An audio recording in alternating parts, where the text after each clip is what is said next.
që kjo që sa përbëri kryesuesi I seancës konstituive është rasti I pa precedent dhe nuk përkon me asnjë procedurë të rregullore së Kuvendit Republikës së Kosovës.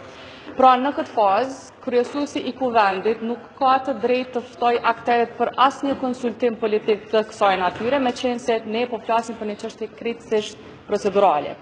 Ajo që ai mund të bëjë në këtë fazë është ose të tërasë dhe njëherë të formohet komisioni dhe partitë politike t'i dërgojnë anëtarët e komisionit për verifikimin e mandateve deputetëve, apo ta rishqyrtoj, apo të themi ta riqes në votim, apo në rivotim raportin e djeshëm, por jo të ftojnë në konsultim të tij. Andaj edhe përfaqësuesit nga Lidha Demokratike e Kosovës tani shkuan në këtë takim të thirrur, pra jo procedural dhe jo të rregullt, që ta adresojnë pikërisht këtë çështje.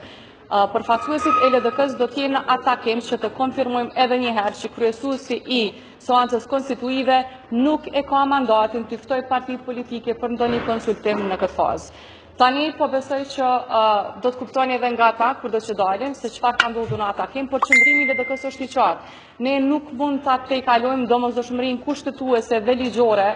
të kërkesës për një dorëheqje para betimit.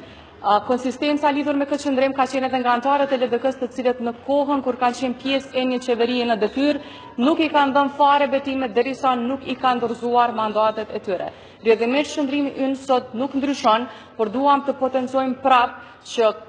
personat të cilët po dërgohen nga qeveria në detyrë e tanishme të kryejnë punën e tyre edhe si kryesues të Kuvendit, dukshëm që nuk I kanë të qarta as pozicionimet e tyre, të cilat vijnë nga rregulloria e punës së Kuvendit të Republikës së Kosovës. Pra, e vetmja gjë e pa precedent mbetet mënyra se si këta vazhdojnë të sillen me rregullorën e Kuvendit, me ligjet dhe kushtetuesin e Republikës së Kosovës.